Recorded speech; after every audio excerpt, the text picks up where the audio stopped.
नमस्कार, मी श्वेता अंकले. तरुण भारतच्या न्यूज बुलेटिनमध्ये आपल्या सर्वांचे स्वागत. आता पाहूया ठळक घडामोडी.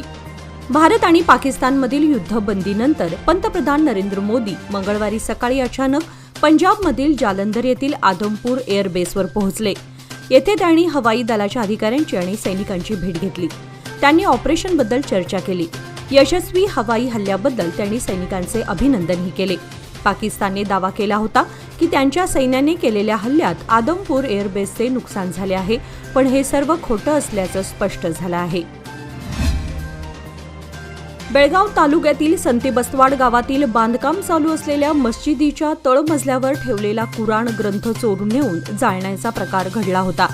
या संदर्भात लवकरात लवकर तपासणी करून आरोपींना पकडण्याची कारवाई करावी अशी सूचना पालकमंत्री सतीश जारकिहोळी यांनी पोलीस प्रशासनाला दिली. जिल्ह्यात धार्मिक तेढ निर्माण होण्याचे प्रकार वाढले आहेत, त्यामुळे अशा घटना पुढील काळात होता कामा नये यासाठी लवकरच वरिष्ठ पोलीस अधिकाऱ्यांशी चर्चा करून काळजी घेतली जाईल असे देखील त्यांनी सांगितले.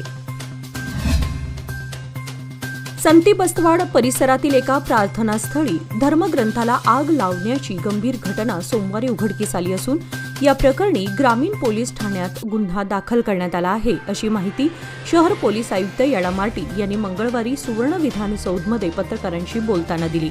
पोलीस आयुक्तांनी सांगितले की या घटनेच्या तपासासाठी 5 विशेष पथकांची स्थापना करण्यात आली आहे. सध्या कुणालाही अटक करण्यात आलेली नसली तरी काही व्यक्तींवर संशय व्यक्त केला असून त्याची कसून चौकशी सुरू आहे. घटनेनंतर परिसरात तणाव निर्माण होऊ नये म्हणून पोलिसांकडून सुरक्षा वाढवण्यात आली आहे. स्थानिक आमदार आसिफ सेठ यांनी या प्रकरणातील पोलीस निरीक्षकावर कारवाईची मागणी केली असून त्यावर प्रतिक्रिया देताना आयुक्तांनी सांगितले की संबंधित अधिकाऱ्याची भूमिका तपासली जाईल आणि दोषी आढळल्यास योग्य ती कारवाई केली जाईल. सध्या पोलिसांचा तपास सुरू असून नागरिकांनी अफवांवर विश्वास न ठेवता सहकार्य करण्याचे आवाहन करण्यात आले आहे. मुंबईच्या दिशेने आंबा घेऊन जाणारा भरधाव ट्रॅक्टर पुणे बेंगळूर राष्ट्रीय महामार्गावर दुभाजकला धडकून पलटी झाला. अपघातग्रस्त ट्रॅक्टरने इतर कोणत्याही वाहनाला धडक न दिल्याने सुदैवाने मोठी हानी टळली. यामध्ये कोणतीही जीवितहानी झालेली नाही, मात्र कंटेनर आणि त्यातील सुमारे 10 ते 12 लाख रुपये किमतीच्या आंब्याचे मोठे नुकसान झाले आहे. समोरून येणाऱ्या एका स्लीपर बसला चुकवण्यासाठी चालकाने कंटेनरला दुभाजकाच्या बाजूने घेण्याचा प्रयत्न केला, मात्र भरधाव कंटेनरवरील नियंत्रण सुटले आणि तो दुभाजकाला जोरात धडक बसल्याने हा अपघात घडला. जिल्ह्यात कर्करोग रुग्णांची संख्याही दिवसेंदिवस वाढत चालली आहे. त्यामुळे बेळगावात स्वतंत्र सरकारी कर्क रुग्णालय व्हावे अशी मागणी खूप वर्षांपासून आहे. त्यामुळे पुढील काही दिवसात जागा निश्चित करून कामाला सुरुवात करण्याचा ठराव आज मंगळवारी करण्यात आला. जिल्हा पंचायत सभागृहात जिल्ह्यातील अनेक विकास कामांसाठी बैठक बोलावण्यात आली होती. या बैठकीत पालकमंत्री सतीश जारकिहोळी, जिल्हाधिकारी मोहम्मद रोशन, जिल्हा पंचायत मुख्य कार्यकारी अधिकारी राहुल शिंदेंसह इतर उपस्थित होते.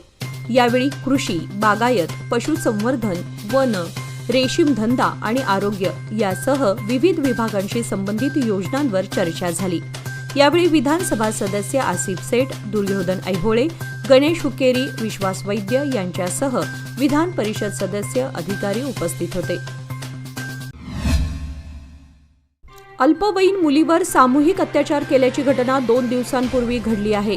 सावगाव रोड परिसरात ही घटना घडली असून यासंबंधी 3 जणांवर FIR दाखल करण्यात आलाय. एका अल्पवयीन मुलाला पोलिसांनी ताब्यात घेतलं आहे. या घटनेने एकच खळबळ माजली आहे. शनिवार दिनांक 10 मे रोजी ही घटना घडल्याची माहिती मिळाली आहे.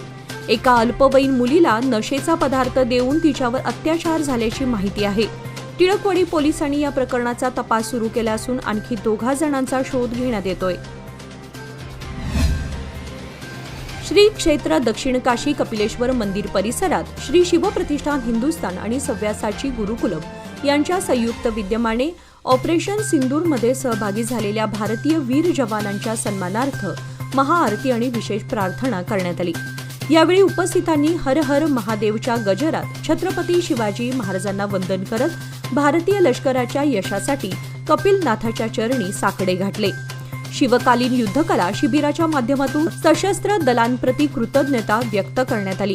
या धार्मिक आणि देशभक्तीपर कार्यक्रमात अनेक नागरिक, युवा कार्यकर्ते व भक्त मोठ्या संख्येने सहभागी झाले होते. जवानांना बळ मिळावे, देश सुरक्षित राहावा यासाठी सामूहिक प्रार्थना करण्यात आली.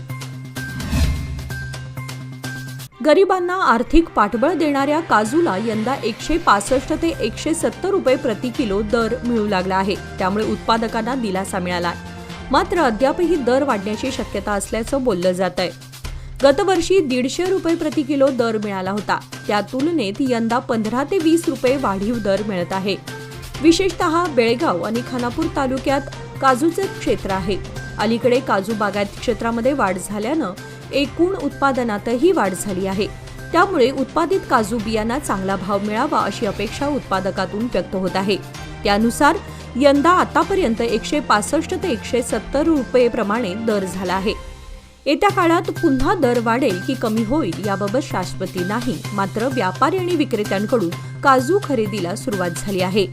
विशेषतः चंदगड तालुक्यातील माणगाव, तुर्केवाडी आणि बेळगाव तालुक्यातील बेळगुंदी आणि इतर काही गावांमध्ये काजू खरेदी केली जात आहे. एपीएमसी पोलीस स्टेशनमध्ये एका पोलीस अधिकाऱ्याने वकील श्रीधर कुलकर्णी यांच्यावर कथित हल्ला केल्याच्या विरुद्ध बेळगाव वकील संघटनेने आज तीव्र निषेध व्यक्त केला. संघटनेच्या वकिलांनी पोलीस आयुक्त कार्यालयावर धडक देऊन निवेदन सादर करत या घटनेतील दोषी पोलीस अधिकाऱ्यांवर तातडीने कठोर कारवाईची मागणी केली आहे. यावेळी बहुसंख्य संघटनेचे पदाधिकारी उपस्थित होते. क्षुल्लक कारणावरून झालेल्या वादाचे पर्यवसान खुनामध्ये झाले. इयत्ता 6वी शिकणाऱ्या अल्पवयीन विद्यार्थ्याने 9वी शिकणाऱ्या आपल्या मित्राचा चाकूने भोसकून खून केला. ही धक्कादायक घटना काल सोमवारी रात्री हुबळी येथील गुरुसिद्धेश्वर नगरातील मुरुसावीर मठाजवळ घडली. डीजे आणि लाइटिंगच्या किरकोळ वादातून दोघांमध्ये वाद झाला आणि वाद विकोपास गेला. यामध्ये 6वी शिकणाऱ्या 12 वर्षीय मुलाने घरी जाऊन चाकू आणला आणि रागाच्या भरात 9वी शिकणाऱ्या आपल्या मित्रावर वार केला. गंभीर जखमी विद्यार्थ्याला KMCRI रुग्णालयात नेण्यात आले. मात्र उपचारापूर्वीच त्याचा मृत्यू झाला. जिल्हा प्रशासन, जिल्हा पंचायत, कन्नड आणि संस्कृती विभाग तसेच महापालिकेच्या संयुक्त विद्यमाने शहरातील सदाशिवनगर येथील बुद्ध विहारात भगवान गौतम बुद्ध जयंती उत्सव साजरा करण्यात आला. या कार्यक्रमामध्ये प्राध्यापक KD मंत्रेशी यांनी बुद्धांचे तत्वज्ञान आणि जीवनशुद्धी या विषयावर विशेष व्याख्यान दिले. यावेळी जिल्हा पंचायत सहाय्यक सचिव राहुल कांबळे, मल्लेश चौगुले, विजयकुमार होणकेरी, कन्नड आणि संस्कृती विभागाचे उपसंचालक, समाजसेवक प्राध्यापक साहुकार कांबळे, YP बॉर्डर, बसवराज रायवगोळ, यल्लप्पा कांबळे यांच्यासह इतर मान्यवर उपस्थित होते.